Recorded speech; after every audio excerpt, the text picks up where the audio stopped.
friend, I'm Timothy Fleming, Senior the Pastor of Mount Carmel Baptist Church in Atlanta, Georgia. Thank you so much for tuning in today. Today's message is about a love story between a preacher and his wife. His wife became a prostitute and broke the preacher's heart. The title of today's message is, What Becomes of the Brokenhearted? What becomes of the brokenhearted? Oh, I know that takes you back some memories in those days. I remember when I was a teenager, I was in love with a girl, so I often think about it. Nellie Baby, never will forget Nellie Baby. I really had a crush on this girl. I wasn't no more than about 14, maybe 14, 15 years old. She was about 17, 18 years old, a little older than I, but I just was so heartbroken when I saw her with another boy who was a little older. I went home and cried. My sister had to give me aspirin all night. I remember that song so much, and I heard somebody playing What Becomes of the Brokenhearted. My God, hey, that brings back some memories. My heart was broken. And some of you know about broken hearts, amen. You've been in love before. You thought you were in love, amen. The brokenhearted. Well, you know what? A preacher's heart got broken, married to a prostitute. And I hope this message between Gomer and Hosea is what we're going to talk about today. Hope you enjoy today's love story and this message. The Bible said that God came to Hosea. And God, I want to just use my imagination tonight.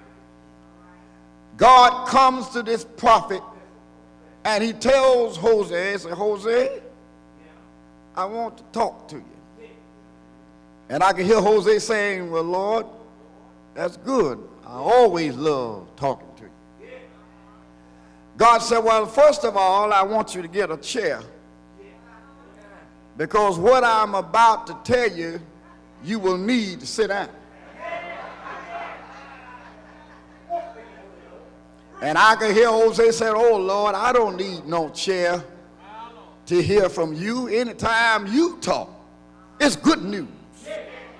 I'm always excited. But God said, this news all right.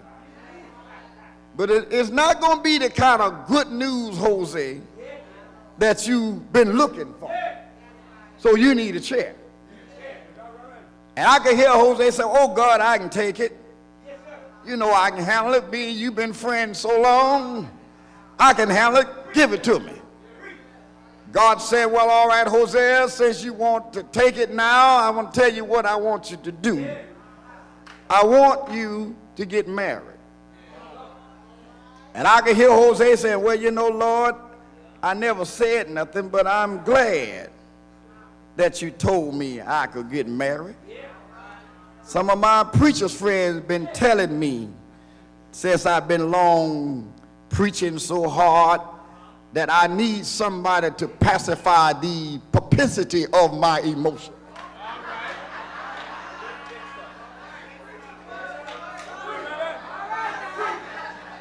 I need somebody to stimulate my affection. I need a good woman by my side. And I'm glad you told me that so I can satisfy the human side of me, because some things only a woman can do. Thank God, God still got them around. And I need a wife. And I'm glad you told me you want me to marry. Well, yes, Hosea, but I haven't told you who. Well, I'm not worried about that, Lord, because I know you, God, and you're going to give me what I need. Yes, Hosea, I am going to give you what you need and not what you want.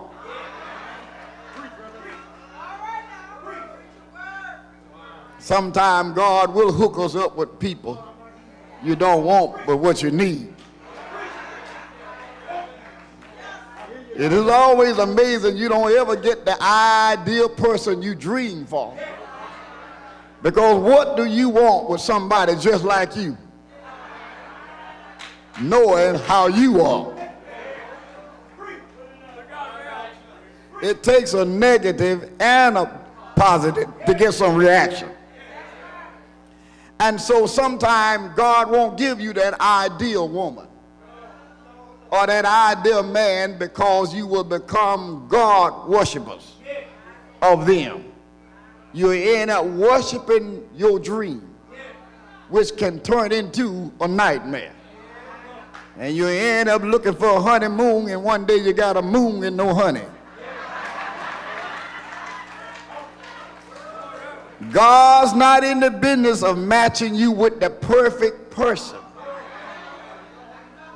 So get out of that. Some of you all want a man with money with your broke self. What can Lord say about butter when both of them greasy? I got a round trip ticket.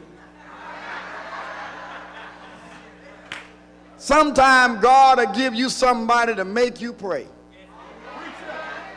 Sometimes God will give you somebody to develop spiritual growth, not physical growth. So God, I can imagine say, I'm going to give you what you need. I want you to marry the woman Gomer. Oh, yeah, Lord. Gomer? Yeah, I like that girl. She come to church every Sunday. Oh, yeah, I've been looking at her, but I'm glad you recommend she come to church every Sunday, Sunday school. I like Gomer. Because, but that's not the Gomer I'm talking about. Well, Lord, who else could it be but one Gomer in the church? No, I want you to go down and marry the Gomer swinging on the corner. Got that long wig on and just swinging on the corner, swinging on the pole.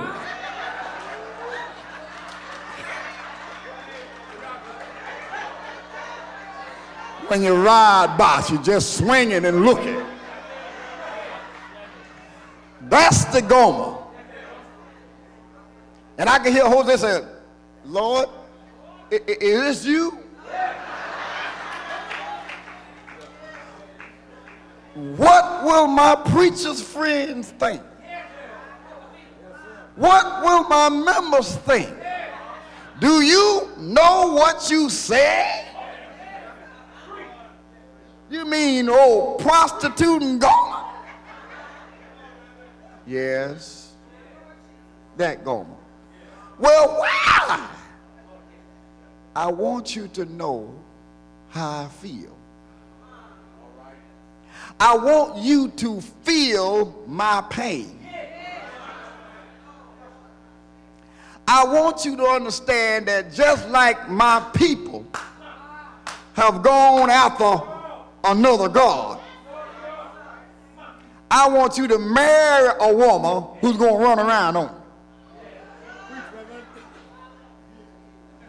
And God said, I want you to know how it hurt me when I do all I can for my people and they run after idol God.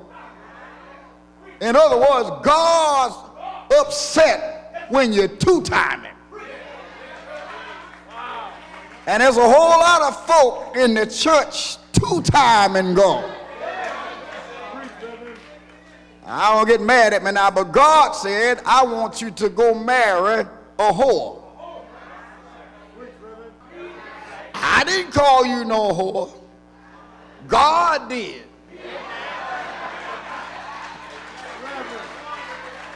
Here it is in black and white. Go take a daughter of whoredom. Now, anytime you worship something other than God, you are a whore.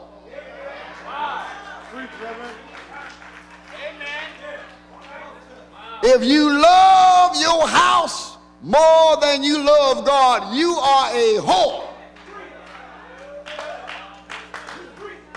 If you love your mate more than you love God, God call you a whore.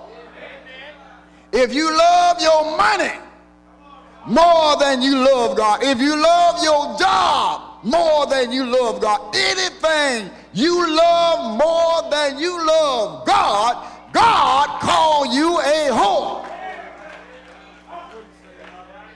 And you can be singing in the choir and be a singing whore.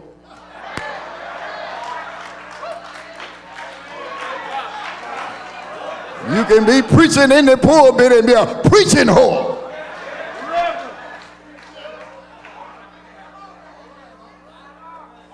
And God said a whole nation is a whore. You're running around on me worshiping Baal, running around on me worshiping things that didn't make you. God said, I want you to feel my pain. You know what? God wanted Hosea to feel his pain because you can't preach about what you don't know. People who can relate to it know how to reach the one that's been there.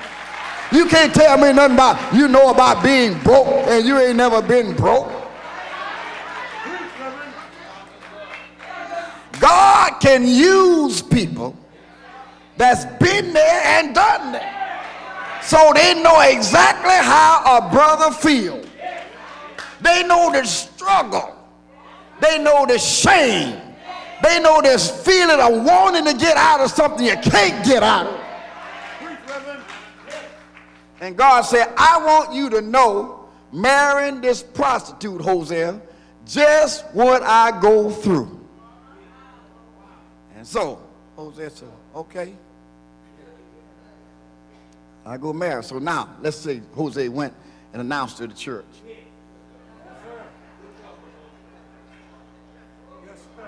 So listen here, children, pastor finna get married. And I can hear everybody say, oh,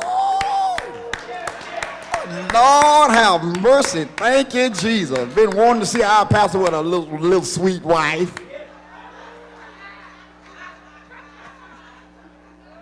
Little sweet wife. They don't all come little and sweet, by the way. Some folk ain't preaching women now. They're not all white. Don't be rushing your husband, your pastor, about marrying nobody. You don't want him rushing to marry nobody who ain't gonna be no preacher's wife. You want him to be happy, because if he ain't happy, he gonna have you up here unhappy. So brothers and sisters, can you imagine that Hosea told him that, and I could hear him shouting and praising the Lord, that pastor, he said, well, I haven't told y'all who I'm going to marry. All right, who's going to be the first lady, Pastor? Gomer. Oh, that's a fine girl.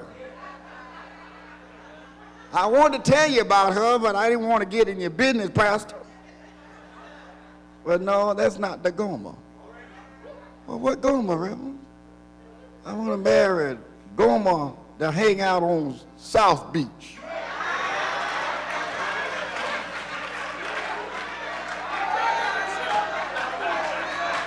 I know I live out there, but I ain't messing with her.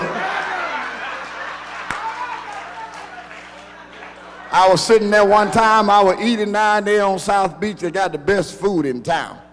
And I was sitting there on the little street, you know, at the table on vacation. And I'm sitting there by myself, and two little old fine women said, you sure need some company. I say, yes, I do, but I don't need your kind. You ain't gonna have me on the news.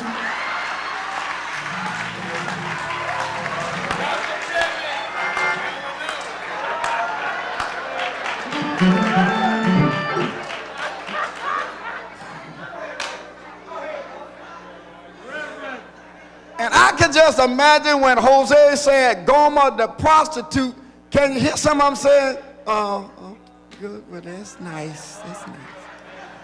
Now after church over, yes, sir, can you hear the tongue wagging? Can you hear somebody saying, well, I declare? Can you hear somebody say, I never would have thought? Can you hear somebody else saying, that's what I say about these old preachers?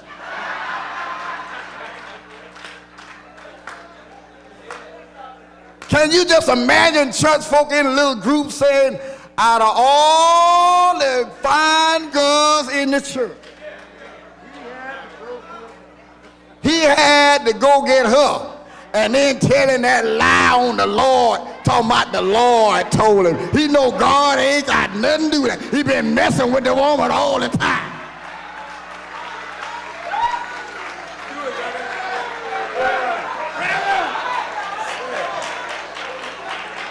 Yes, sir. Then I can hear one of the old mothers say, well, let's pray for him because a man is a man.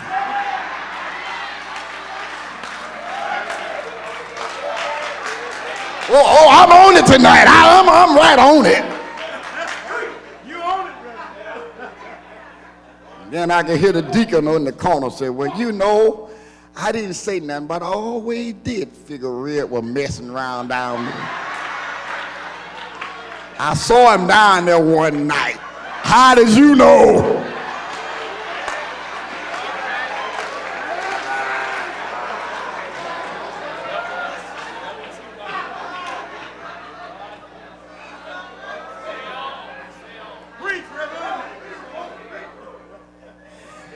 Would you believe this is one of the most powerful stories in the Bible that a lot of church folk and preachers overlook? This is a love affair that ain't fair. And some folk don't even believe this is in here. And so, what is God trying to do to this man to marry this woman? You got to understand now, if she was a prostitute and he already knew it, and he married her, with a thing that's strange to me, when he asked her, I'm sure she was surprised. And I wouldn't be surprised that when he told her he's going to marry her, that excited her. You want to marry me? Yes, I want to marry you. What a privilege. That's a change. Changes are hard to make. And I'm sure that she tried. That's a change to become the sister when you've been the hot mama. That's a change. You got to take off all that short stuff. Now I got to put on a long preacher's wife. Now you got to wear a hat every Sunday. My God, everything has changed. And no doubt she was trying, but something happened. Jose gets 3 children. And Jose later finds out, and God told him, he got 3 children, but wasn't none of them here.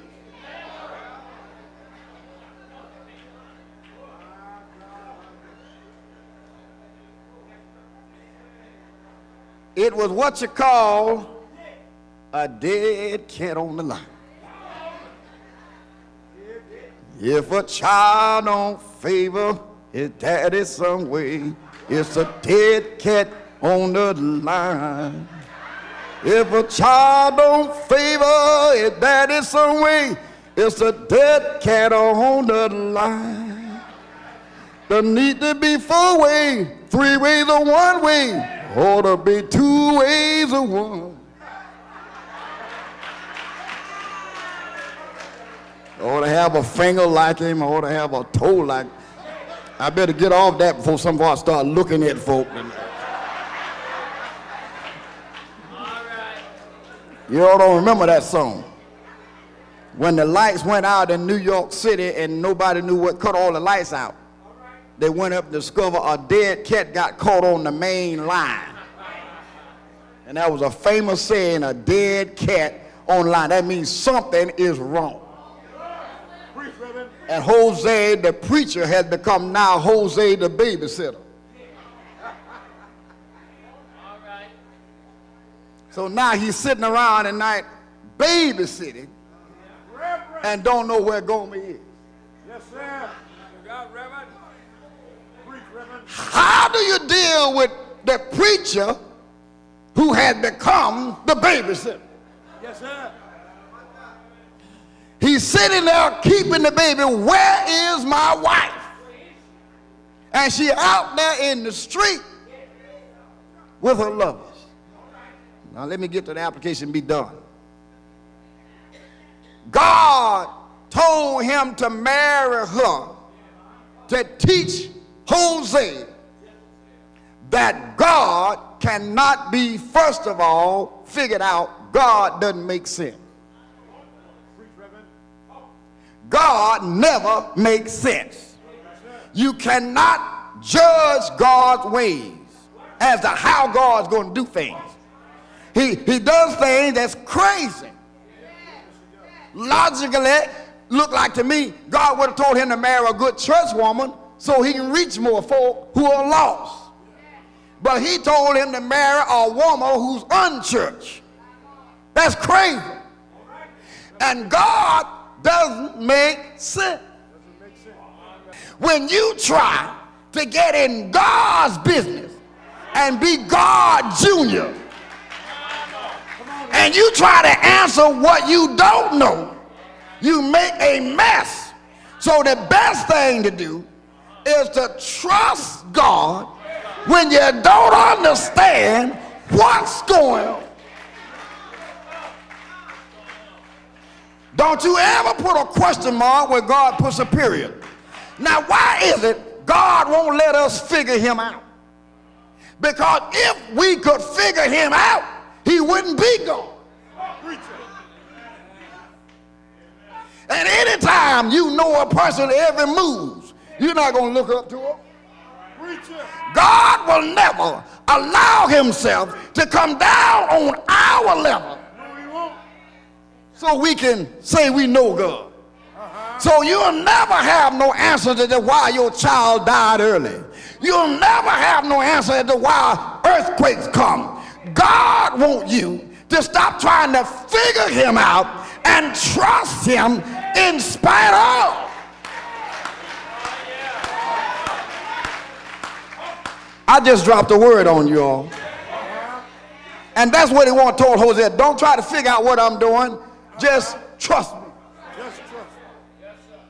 You know, trust is so powerful. You don't know you trust God until you get in trouble. Man walking along the street one time and he fell. And he fell in the middle of the night and he grabbed a hold of a limb.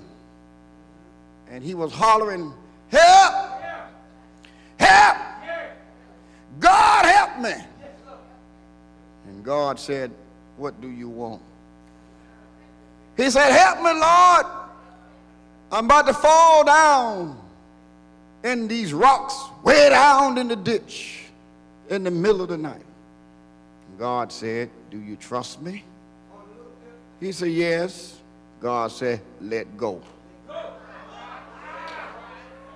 Then he stopped and said, is there anybody else up there?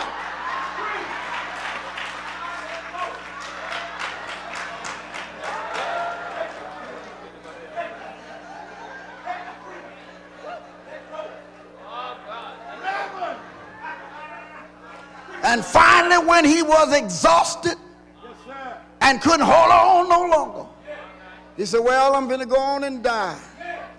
He turned loose and he was 3 steps from the ground.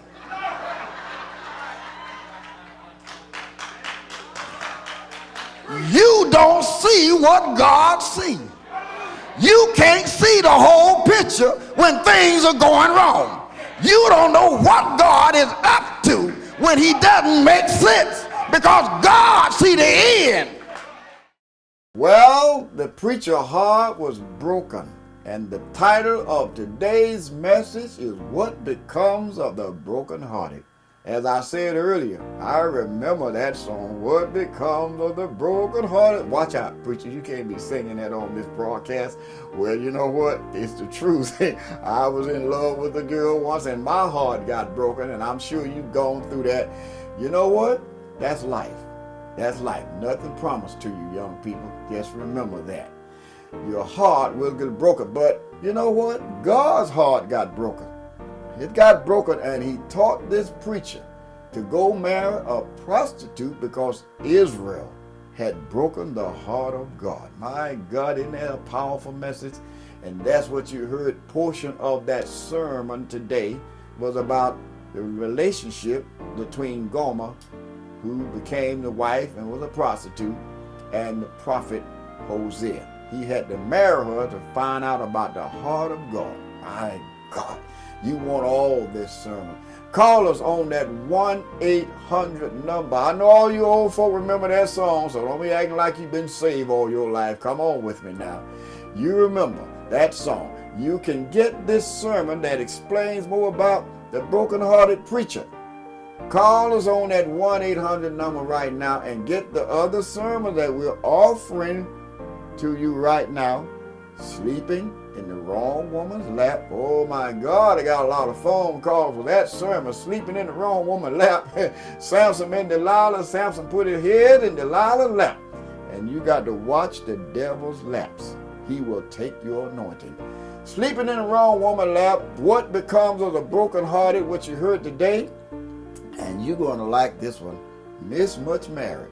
That's the woman at the well who's been married 5 times. And I still love this sermon, Sleeping on Death Row. I tell you, that's one of my favorites of them all, Sleeping on Death Row. Call us, friend. Got operators standing by, and if you call and the line busy, leave us your name and your phone number, and we'll call you right back. Okay? Also, my friend, don't forget, during this holiday season, we are having Thanksgiving worship service on that Thanksgiving Day, which will be November the 28th on a Thursday. Our service will be from 10 until 12 p.m. On this Thanksgiving Day, my grandson, Ari Bernard Fleming, is coming all the way down from Harvard. He's still working up there, by the way. He's finished Harvard, but he's still working up there. They got him over some projects. So he's coming down and bring the Thanksgiving message. Don't miss Ari on Thanksgiving morning. He's coming with the word. There will be praise, worship. Our praise team will be out there just leading us in praise and worship. We're going to have a great church service for just 2 hours on Thanksgiving Day. Don't forget, it's about God, not the turkey. So come Thanksgiving Day for Thanksgiving worship. The next day, which will be our annual youth lock-in, all our young people are asking you to come and be a part of our annual youth day. We're going to have some of the greatest music and rap artists over here that day, which is 1K Pugh, and he's going to be our guest. And then we're going to have pizza, hot dogs, hamburger, games, basketball, games out there as well. It's going to be a whole night, all night long, from 7 until 7 the next morning. Bring your children for the annual youth lock-in. God bless you, my friend. Hope you have a great Thanksgiving weekend as well.